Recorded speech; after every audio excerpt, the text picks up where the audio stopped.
रक्षाबंधन म्हणजे भाऊ बहिणीच्या अतूट नात्याचा सण, पण देशाच्या सीमेवर कर्तव्य बजावणाऱ्या आपल्या जवानांसाठी हा प्रेमाचा धागा कोण बांधणार? याच भावनेतून आत्मामालिक शैक्षणिक व क्रीडा संकुल कोकमठाण, तालुका कोपरगाव, जिल्हा अहिल्यानगर येथे भारतीय जवानांसाठी राखी बनवायला सुरुवात करण्यात आली।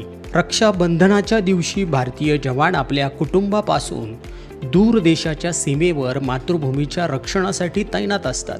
त्यामुळे त्यांच्या मनगटावरही बहिणीच्या प्रेमाचा धागा असावा या भावनेतून आत्मामालिक संकुलातील विद्यार्थिनी मोठ्या उत्साहाने राख्या तयार करत आहे।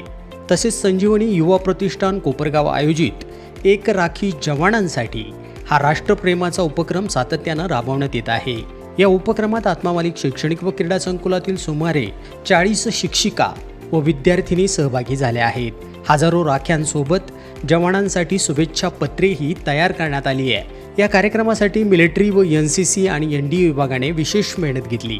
यावेळी प्रमुख पाहुणे म्हणून आदरणीय संत परमानंद महाराज व सर्व संत मांदियाळी, वरिष्ठ व्यवस्थापक हिरामन कोल्हे साहेब, व्यवस्थापक सुधाकरजी Malik sir, Sainath Varpe sir, Meera Patel madam, सर्व प्राचार्य, माजी सैनिक व इन्स्ट्रक्टर उपस्थित होते।